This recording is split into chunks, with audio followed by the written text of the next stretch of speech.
Hello Booktube, le 7GS et bienvenue aujourd'hui sur ma chaîne pour une nouvelle vidéo.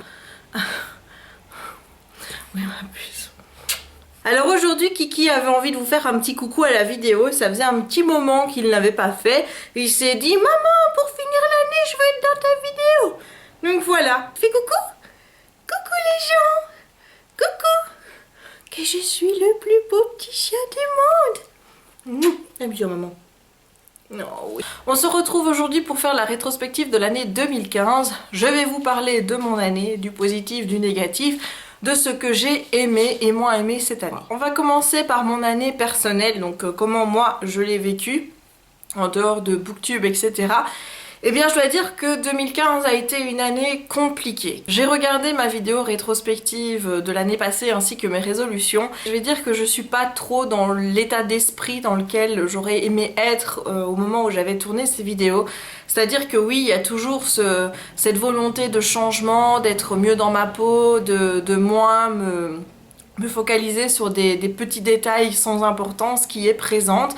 Mais je dois dire que cette année s'est pas déroulée totalement comme elle aurait dû se dérouler. Je retiens beaucoup de positifs de mon année 2015. Je dis pas qu'elle a été pourrie, loin de là, mais je ne peux pas faire abstraction du négatif et vous dire oui, voilà, je vais me concentrer que sur le positif et le négatif, on l'oublie. Il y a eu des choses négatives vraiment importantes cette année et je peux pas le faire comme si elles n'avaient pas existé. Je peux pas me dire oui, non, on garde que le positif, non.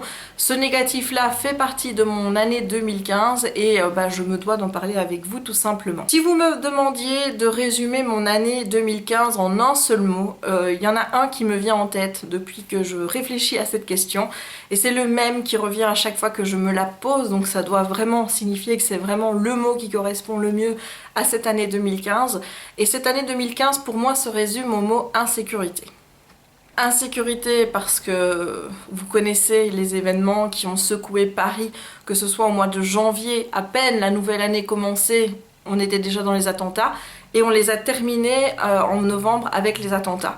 Donc forcément, c'est une année qui était marquée énormément par ces attentats. Et du coup, c'est vrai que c'est une année dans laquelle je me suis sentie en insécurité totale par rapport au monde dans lequel je vis.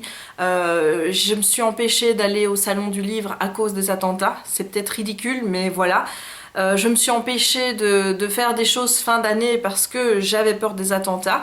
J'ai failli annuler Montreuil à cause de ça. Et puis je me suis dit zut, je vais pas m'empêcher de vivre à cause d'une bande de tarés qui pensent que leur lubie, ce qu'ils ont rêvé pendant la nuit, c'est la réalité. Donc du coup, eh bien, je me suis forcée à aller à Montreuil et forcément j'ai passé un super moment là-bas et je regrette pas du tout d'y être allée. Même si j'essaye de me dire qu'il faut continuer à vivre, qu'il faut pas se laisser intimider par les terroristes et que sinon c'est les faire gagner, je peux vous dire que malgré moi, à chaque fois que je vais quelque part maintenant, je me dis ouais, est-ce qu'il n'y a pas un taré ici qui va décider de tout faire sauter? Voilà, ça devient un peu notre quotidien maintenant, c'est de penser à ça et je n'aime pas vivre dans ce monde dans lequel je ne me sens pas en sécurité. Alors vous allez vous dire, il n'y a pas que les attentats, hein, tu pourrais très bien te tuer sur un accident de la route ou des choses comme ça, c'est vrai. Mais l'insécurité n'est pas liée juste aux attentats, c'est une insécurité que j'ai ressentie à tous les niveaux de ma vie cette année. C'est une insécurité dans mon couple, j'ai beaucoup douté cette année, je ne saurais pas vous expliquer exactement pourquoi. Je pense que le fait de parler et d'être sur le point d'acheter, parce qu'on va bientôt acheter notre appartement, je pense que ça y fait beaucoup, mais voilà, ça a été une année où j'ai eu besoin de réfléchir à mon couple, à savoir si j'étais sur la bonne voie avec mon chéri, etc. Ça a duré au maximum 3-4 mois, je vais dire, où j'ai pas été bien par rapport à ça. Et puis ça m'est passé du jour au lendemain, hop, il n'y a plus eu de doute, je savais que. Voilà, donc je pense que c'était une phase par laquelle je devais passer pour m'affirmer dans mes projets futurs. Et tout compte fait, c'est un mal pour un bien. Ça a été 4 mois particulièrement éprouvants pour moi parce que je vous assure que pendant ces 4 mois-là, j'ai pas été bien du tout, du tout, du tout. C'est pas gai de douter de tout. Déjà que j'aime pas quand je doute de moi et ça je le fais constamment. Quand je commence à douter des autres, de mon couple ou des choses comme ça, pour moi c'est encore pire Et voilà, bon, on disait aussi que la 7e année, quand on est en couple, c'est toujours la pire et que c'est toujours là où bah, ça passe ou ça casse. Bah voilà, on a passé le cap puisque dans un mois, on va fêter nos 8 ans. Donc ce sera fini, mais ça a été une année de doute, vraiment de gros doutes. Et voilà, et des doutes aussi sur moi, sur mes proches à certains moments, sur certains amis. Enfin bref, il y a eu des tas de doutes. Ça a vraiment été une année insécurité pour moi, dans laquelle je ne me suis pas vraiment retrouvée par rapport à certaines choses. Heureusement, alors que l'année passée, en fin d'année, je vous disais qu'il y avait eu quelques petits couacs fin d'année qui avaient un petit peu gâché mon année 2014 qui avait été excellente, et bien c'est un petit peu cette année-ci, c'est l'inverse, c'est-à-dire que les petits couacs de 2014 de fin d'année étaient toujours là. Je les ai subis pendant quasiment la totalité de l'année, jusqu'au moment où, au mois de novembre, j'ai eu un déclic. Je sais pas ce qui s'est passé exactement, ni comment ça s'est produit, et je me suis dit stop, c'est fini. Stop, on arrête comme ça, maintenant on va faire des choses différemment, et voilà. Et c'est vrai que depuis que j'ai cet état d'esprit-là, bah, ça va beaucoup mieux. Donc vous voyez, parfois il suffit de rien, il suffit d'avoir le bon déclic au bon moment et les choses se mettent en place. Donc voilà, donc c'est vraiment au niveau personnel ce que j'avais envie de vous dire par rapport à 2015. C'est que ça a été une année folle parce que au niveau de Booktube par exemple, ça a été une année de dingue. Enfin, je sais pas si vous avez vu, j'ai eu des articles dans le journal, je suis passée à la télé 2 fois, dont une grosse chaîne, dont RTL qui est quand même la plus grosse chaîne regardée en Belgique. J'ai eu 2 interviews à la radio. Là, il y a déjà un petit projet qui se concrétise pour le tout début d'année 2016. Je ne sais pas ce que 2016 me réserve par rapport à Booktube, etc. Mais quand je vois le chemin que j'ai accompli depuis le début de l'année, bah, je dis waouh quoi. Quand je vois le chemin que j'ai accompli sur Booktube, tout ce qui s'est passé cette année pour moi à ce niveau-là, je peux pas me dire que 2015 a été une mauvaise année parce que ce serait vraiment mettre tout ça à la poubelle alors que c'est des choses qui m'ont fait vivre mon année, qui m'ont illuminé mon année. C'est tout ce qui s'est passé par rapport à ça. J'ai doublé mon nombre d'abonnés en un an. Enfin, l'année passée, je vous disais pareil, c'est-à-dire que début 2014, ben, je me suis retrouvée avec le double d'abonnés à fin 2014. Et ben voilà, c'est encore pareil cette année-ci. J'ai fait x2 sur mon nombre d'abonnés, c'est dingue. Ouais, j'espère que je ferai x2. Je croise les doigts pour faire x2, même x3 peut-être l'année prochaine. Instagram est devenu un réseau sur lequel bah, j'ai également, je crois que là j'ai quintuplé mon nombre d'abonnés en un an puisque j'avais 500-600 abonnés au début de l'année 2015 et je finis l'année avec plus de 2500 abonnés. C'est fou, c'est fou, c'est fou, c'est fou. Voilà, je vous parle d'Instagram parce que c'est un réseau social qui compte vraiment pour moi, que j'aime beaucoup et j'avais envie de vous le mentionner, voilà, tout simplement. Donc je suis hyper contente de tout ce qui est arrivé cette année. Donc voilà, il y a eu de beaucoup de choses positives et très positives cette année, mais il y a eu des choses négatives que je ne peux pas omettre, que je ne peux pas oublier parce elles font partie de cette année 2015 également et elles font ce que cette année 2015 a été. Et voilà, finalement, le sentiment qui m'en reste, c'est du positif, mais avec cette vague d'insécurité qui plane sur moi et qui, je suis sûre, planera encore en 2016 parce que je suis pas dupe. Je sais très bien que les attentats de Paris, c'était malheureusement, j'ai envie de dire que le début. C'est triste de voir le monde dans lequel on vit, mais malheureusement, je crois qu'on n'y échappera pas.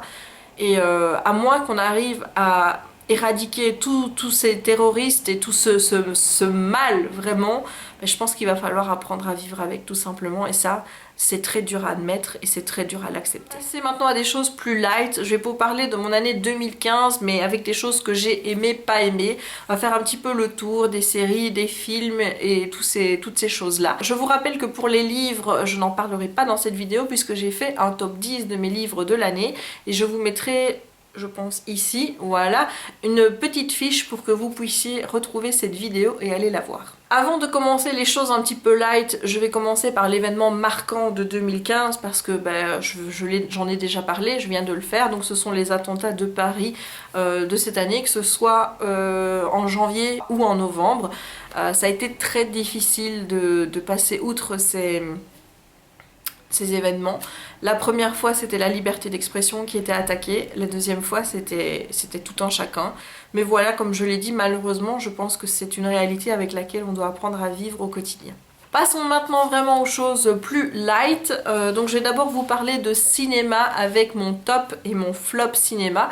Alors j'ai choisi 2 films à chaque fois. On va commencer par les flops hein, parce que c'est toujours mieux de finir par une note joyeuse. Tout d'abord je dois vous dire que j'ai pas regardé énormément de films cette année. C'est comme les séries télé, vous allez voir tout à l'heure, c'est le désert. J'ai pas une base énorme de films sur laquelle je peux faire ce top et ce flop, donc j'en suis désolée, mais c'est une de mes résolutions pour 2016. Vous le verrez bien quand vous verrez la vidéo qui sera publiée demain. Dans mon flop, on retrouve donc cette année Une heure de tranquillité avec Christian Clavier. Alors je ne sais pas si c'est un film de 2015 ou un film d'avant, je sais pas. J'ai regardé ce film parce qu'on avait regardé quelques semaines avant Mais qu'est-ce qu'on a fait au bon Dieu avec Christian Clavier toujours et d'autres acteurs connus.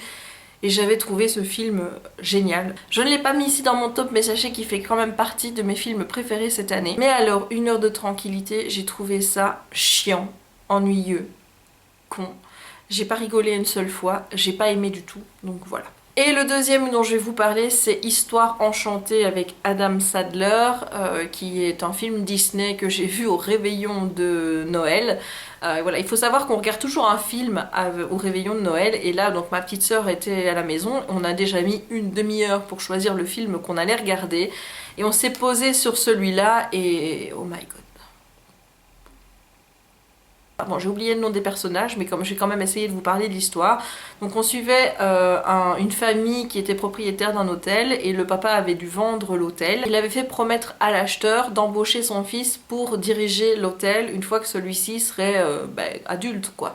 Évidemment, il n'a pas tenu sa promesse et en fait le fils finit comme homme à tout faire dans l'hôtel en question jusqu'au jour où il va garder les neveux de sa sœur, et sa sœur est jouée par Courtney Cox. Et ils vont raconter des histoires le soir avant d'aller coucher, et en fait il va se rendre compte qu'à chaque fois que les enfants disent un truc qui s'est passé dans l'histoire, et bien ça se passe pour lui dans la vraie vie, donc il va essayer de jouer avec ça pour arriver à ses fins. Voilà, c'était kitsch à mort. C'est pas le genre de choses que moi j'aime voir à la télé. Quand c'est trop kitsch, quand c'est trop, voilà, ça passe pas.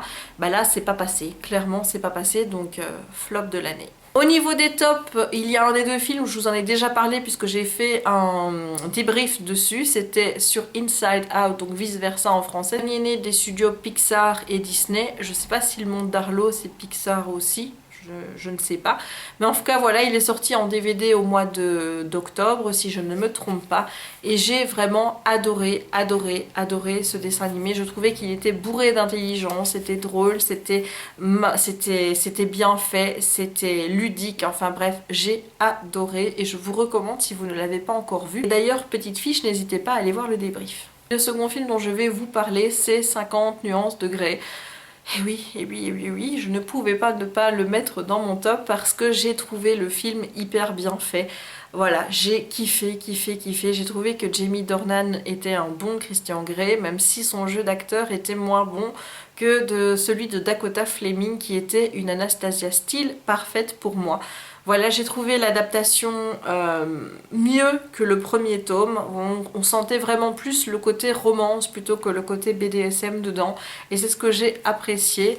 Et vraiment, il me tarde de voir la suite, mais je crois que ce sera pas pour tout de suite parce que le deuxième film est prévu pour 2017. On va parler maintenant aux séries. Là on va bien rigoler hein, parce qu'il n'y a pas de série en fait. Je pense n'avoir regardé aucune série en 2015. En fait j'ai commencé des séries. J'ai commencé une série qui parle de sexe. J'ai vu qu'un épisode et j'ai oublié le nom de la série, je vous mettrai l'image là. Et j'ai aussi commencé ma Fat Mad Diaries ou quelque chose comme ça dans ce goût-là, je vous mettrai aussi la photo là. Et là encore, j'ai regardé qu'un épisode, donc je peux pas vous parler de série dont j'ai vu que le pilote. Donc bah voilà, ça fera aussi partie de mes résolutions l'année prochaine, c'est de regarder un peu plus de séries. Parce que ça me manque un petit peu et voilà, je trouve ça dommage d'avoir 0 série à mon compteur cette année, de n'avoir rien regardé du tout. C'est un peu pathétique je trouve, hein, vous trouvez pas? Mais cela dit, 2015 m'aura permis de découvrir Netflix puisque mon chéri s'est fait un compte et j'ai un compte sur le compte Netflix de mon chéri. Donc du coup je vais pouvoir rattraper pas mal de séries en 2016. On va passer maintenant à la musique avec les chansons et les albums que j'ai beaucoup écoutés cette année. Alors comme je vous l'ai déjà dit l'année passée, je suis pas quelqu'un qui est à l'affût de la nouvelle chanson, de ce qui sort, etc. Grosso modo, chaque fois que j'écoute des trucs, j'aime bien, mais je sais jamais dire qui est l'interprète et ce qu'est le titre de la chanson. Donc pour les retrouver, c'est toujours compliqué. Donc à chaque fois, c'est un coup de bol quand j'arrive à ajouter une chanson dans Spotify. Maintenant, ce que je fais, c'est que j'écoute les top 50 qui sont présents sur Spotify. Comme ça, au moins, je suis un peu au courant, mais sinon, je suis complètement à la ramasse pour les chansons. J'écoute souvent les mêmes. Voilà, je suis quelqu'un qui peut écouter 1 million de fois la même chanson et ne pas en être lassé. Et cette année-ci, eh bien, j'ai écouté beaucoup les mêmes chansons. J'ai beaucoup écouté l'album d'Hilary Duff, le nouveau qui s'appelle Breathe In, Breathe Out. Alors dans cet album, j'ai beaucoup aimé les chansons Kind et Night Like This. Donc je vous mettrai les liens des chansons en barre d'infos parce que vous connaissez, pour des questions de droits d'auteur, etc. On n'a pas le droit de faire écouter de la musique dans les vidéos qui sont monétisées, donc évidemment, voilà. Mais sinon, à part Hilary Duff, que j'écoutais souvent en faisant des coloriages pour adultes, comme ça vous savez tout, j'ai beaucoup écouté Open Season de Joseph Salva. Alors celle-là, j'adore cette chanson. J'ai aussi écouté Lush Life de Zara Larsson. J'adore cette chanson aussi, c'est une des toutes dernières que j'ai rajoutées à mon Spotify et je l'aime vraiment beaucoup. Et j'ai aussi beaucoup écouté Eurovision oblige, parce que oui, on avait notre petit belge qui était cette année et que j'avais envie de soutenir. Et bien ça m'a permis de découvrir les chansons de Conchita Wurst avec You Are Unstoppable et Heroes. L'artiste musical de l'année 2015 pour moi, c'est un belge, c'est Loïc Notet. Loïc Notet, il est pas beaucoup connu en France, un petit peu quand même maintenant grâce à Danse avec les stars. C'est lui qui a représenté la Belgique à l'Eurovision cette année. Il a fini 4e, je pense. Je vous mettrai sa chanson dans la barre d'infos également. Et c'est lui qui a remporté Danse avec les stars. C'est mon petit Loïc Notet national dont je suis extrêmement fière. Donc pour moi, c'est mon artiste musical de l'année. Alors au niveau acteur-actrice cette année, ben là, je dois dire que j'ai beaucoup réfléchi à la question.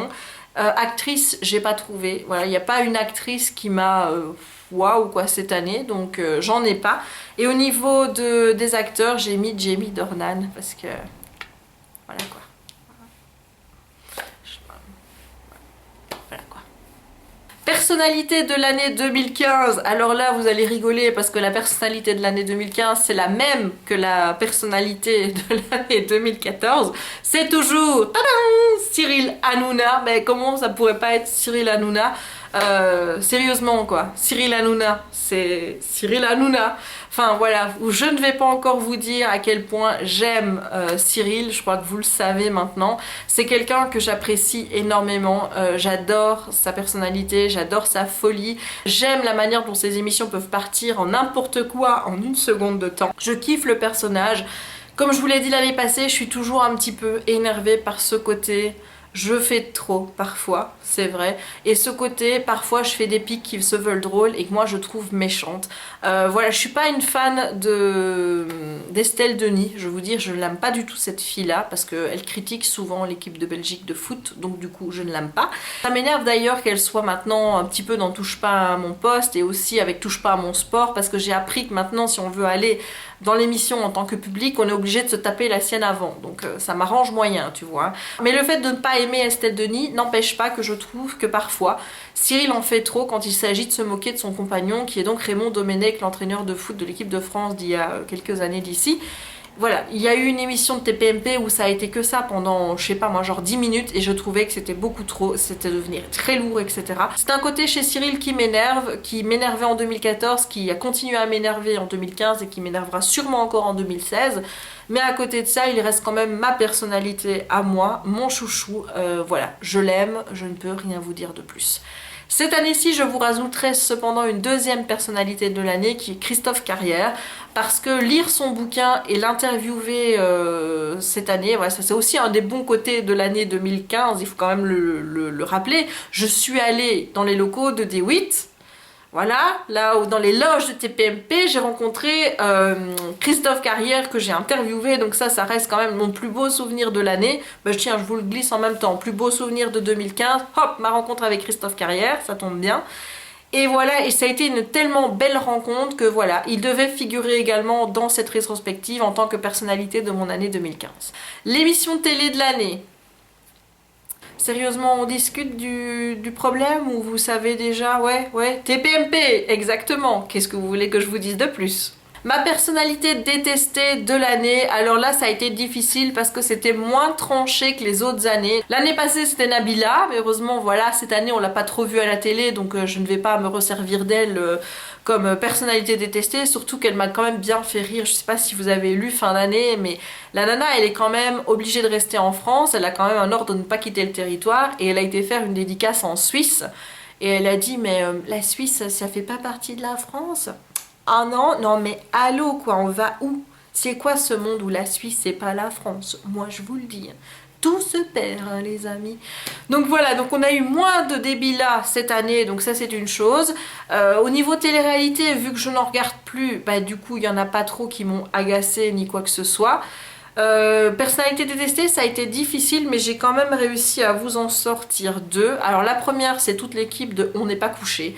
Laurent Ruquier, Yann Moix et Léa Salamé, donc les trois. Je les aime pas. Je n'aime pas l'émission. Je n'aime pas Ruquier depuis un nombre d'années, mais ça remonte pas à 2015, ça remonte à très très très loin. Je n'aime pas Léa Salamé parce que je trouve qu'elle a un côté hyper condescendant qui me dérange. Yann Moix, monsieur je raconte que des conneries et personne ne me comprend, voilà vous avez compris. Mais le coup de l'interview de Natou, oui, ça c'est pas passé. C'est pas passé du tout. Cette interview, c'était que de la merde. Et je comprends pas comment elle est restée calme parce que moi, je pense qu'à sa place, je me serais vachement énervée. J'aurais quitté le plateau. Déjà, moi là-bas, je serais pas allée sur On n'est pas couché parce que voilà, je les aime pas. Mais bon, donc, du coup, voilà, personnalité détestée. J'ai mis l'équipe de On n'est pas couché et j'ai mis Donald Trump. Qui est donc un candidat républicain pour les primaires des élections américaines qui auront lieu fin d'année, parce que ce mec me fait peur. Voilà. J'aurais pu mettre Marine Le Pen aussi dans le même genre d'idées, mais je trouve que lui fait vraiment peur parce que ses idées et ce qu'il raconte, j'espère que c'est pour faire un buzz autour de lui, et j'espère sincèrement que les gens seront assez intelligents pour ne pas voter pour ce con-là, pour être un des candidats potentiels à la Maison Blanche, parce que imaginez-vous un Donald Trump en président des États-Unis, on court à la fin du monde. J'ai ajouté une catégorie cette année, puisque comme YouTube devient une part de plus en plus importante de ma vie, je ne pouvais pas ne pas citer des youtubeurs que j'avais aimés cette année. Alors, je crois que vous connaissez déjà mon youtubeur chouchou de l'année, n'est-ce pas? C'est Hugo des questions cons. Je crois que j'ai tout dit avec ce... Voilà, je kiffe Hugo. J'espère cependant qu'il restera humble au niveau de ses vidéos, parce que parfois j'ai l'impression qu'il commence à attraper la grosse tête et ça me fait un petit peu peur. Il va sortir un livre de questions cons début d'année que je me procurerai bien évidemment, puisque ce genre de conneries ça marche avec moi. J'ai déjà le bouquin de Natou, j'ai celui d'Enjoy Phoenix, j'ai celui de Cyprien, donc évidemment j'aurai celui de Hugo, ça c'est sûr. Mais voilà, j'ai un petit peu peur qu'ils perdent ce pourquoi je les mets au début, en devenant un petit peu trop melon quoi. Donc voilà, ça me fait un petit peu peur, mais ça reste mon youtubeur de l'année, parce que voilà, c'est celui que j'ai le plus regardé, c'est celui dont j'attendais les vidéos avec le plus d'impatience, et je le kiffe, et voilà, je trouve qu'il est trop beau et j'aime ce qu'il fait. Donc Hugo. Je vais également citer comme ça en vrac Enjoy Phoenix pour son parcours cette année qui est juste exceptionnel. Natou dont le livre est une hyper belle réussite. Je vais également citer Verino qui est en fait un humoriste qui a une chaîne YouTube et chaque semaine il fait une vidéo qui filme en fait pendant un de ses spectacles sur un thème de la semaine. Et donc ça s'appelle Et dis donc Internet, et chaque semaine vous avez une vidéo sur un sujet de la semaine. Donc là le dernier c'était sur Star Wars, il y a eu sur les attentats aussi, enfin bref il fait sur tous les sujets. et il le traite avec humour et je trouve ce mec hyper intelligent dans ce qu'il fait et je le kiffe. J'ai grave envie d'aller le voir en spectacle. Je sais pas s'il tournera en Belgique ou s'il faudra vraiment que je me déplace à Paris, mais j'irai voir Verino parce qu'il est génial. Donc je vous recommande vraiment sa chaîne. C'est Verino, tout simplement. Ma belle découverte de l'année 2015. Bon, j'avais repris le coloriage anti-stress, mais je l'avais déjà cité l'année passée. Mais c'est vrai que c'est vraiment cette année-ci où je l'ai découvert, puisque au début de l'année, j'en avais fait un petit peu.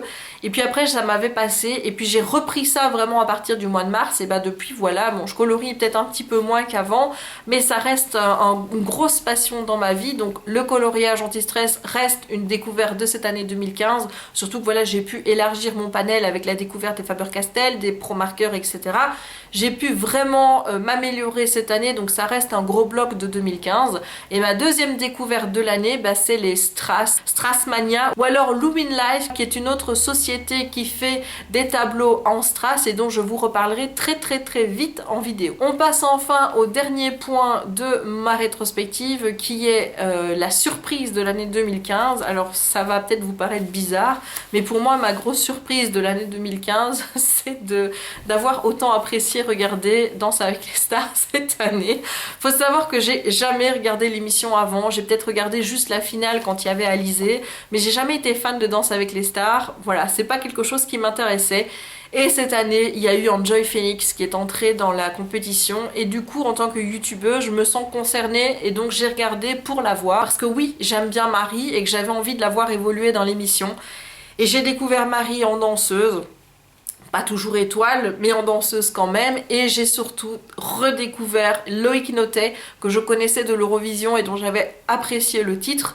Et là, ça a été la consécration, quoi. Voilà, ça a été Loïc, team Loïc à fond. Je vous dis pas les cris que j'ai fait à la finale quand il s'est tapé des 80 sur 80 à ses notes et qu'il a gagné. Chéri, il en pouvait plus. Et ce que j'ai aussi apprécié, c'est que Chéri regarde avec moi. C'est-à-dire que je m'attendais pas du tout à ce qu'il regarde l'émission. Et finalement, il prenait autant de plaisir que moi à attendre chaque semaine Danse avec les stars et à regarder avec moi. Donc ça a été un moment qu'on a partagé tous les deux. Et rien que pour ça, rien que pour le moment génial que je passais chaque semaine à regarder Danse avec les stars avec Chéri et à commenter avec lui les prestations des candidats, ben voilà, merci Dals, ça a été un super moment. Donc ma surprise de cette année, c'est Danse avec les stars. Et bien voilà, j'en ai terminé avec cette rétrospective de mon année 2015. Comme vous l'avez vu, c'est une année qui a été riche en émotions, que ce soit positif ou négatif. Ça a été une année excellente au niveau booktube et au niveau de mes amitiés que j'ai pu créer. Je me suis fait de nouveaux amis, notamment parmi mes abonnés. Avec Émilie, j'ai toujours une affection toute tendre vis-à-vis d'Émilie parce que voilà, c'est une nana en or et je suis ravie de l'avoir dans ma vie. J'ai pu nouer d'autres relations amicales avec des youtubeurs avec qui je parlais pas spécialement énormément. Je me suis fait mon meilleur ami sur YouTube, c'est Jules Armand Malter. Je suis devenue plus proche de Nine, notamment de Margot, d'Émilie, de Lily et encore d'autres personnes. J'ai pu discuter aussi avec Marine de la chaîne Tartine aux pommes, ce qu'on n'avait jamais fait avant. Bref, voilà, j'ai noué des amitiés. Il y en a d'autres qui se sont arrêtées, parfois brusquement sans que je comprenne pourquoi. Et je me dis voilà, si c'est arrivé, c'est que ça devait arriver et ça peut être un mal pour un bien. Et donc je ne pleure pas sur les amitiés que j'ai perdues cette année-ci. Je me dis bah, c'est que ce sont des personnes qui ne me correspondent pas ou qui ne me correspondent plus. Et donc voilà, j'essaie d'avoir un état d'esprit plus light par rapport à certaines choses, par rapport à certaines personnes. Je pense que l'année à venir va être riche parce que j'arrive enfin à avoir ce déclic par rapport à plein de choses et je pense que tout va réussir à se mettre en place petit à petit et que je vais enfin pouvoir faire le deuil de mon passé et pouvoir dire maintenant la page est tournée, je passe à autre chose. J'y suis pas encore arrivée cette année. Il y a des choses qui m'ont touchée qui n'auraient pas dû me toucher. Il y a des choses qui m'ont énervée qui n'auraient pas dû m'énerver. Il y a des moments de colère que je n'aurais pas dû avoir. J'ai eu des mots vis-à-vis de certaines personnes que je regrette. Je suis pas toujours fière de la manière dont je me suis comportée non plus. Je trouve que j'ai encore beaucoup rouspété en 2015. Mais je pense que les choses vont rentrer dans l'ordre petit à petit parce que je sens qu'en moi, il y a des choses qui changent. Ça prend du temps. Je suis sûre que ça s'arrangera. Et aujourd'hui, j'ai vraiment envie de penser qu'au positif et de plus m'arrêter sur le négatif. Donc Voilà, je crois que je vais m'arrêter ici pour cette rétrospective. J'espère qu'elle n'aura pas été trop brouillon, ni trop longue, mais bon, me connaissant, ça m'étonnerait. Si cette vidéo vous a plu, n'hésitez pas à laisser un petit pouce vers le haut, à commenter éventuellement, à partager la vidéo, et si c'est pas encore fait, eh bien, abonne-toi. Et moi, je vous souhaite un très bon réveillon de la Saint-Sylvestre. Je vous souhaite déjà une excellente année 2016, et je vous souhaite le meilleur, le bonheur, l'argent, tout ce qui peut vous rendre heureux dans la vie. Je vous le souhaite vraiment parce que je me le souhaite à moi aussi, et je vous dis à l'année prochaine. Ciao!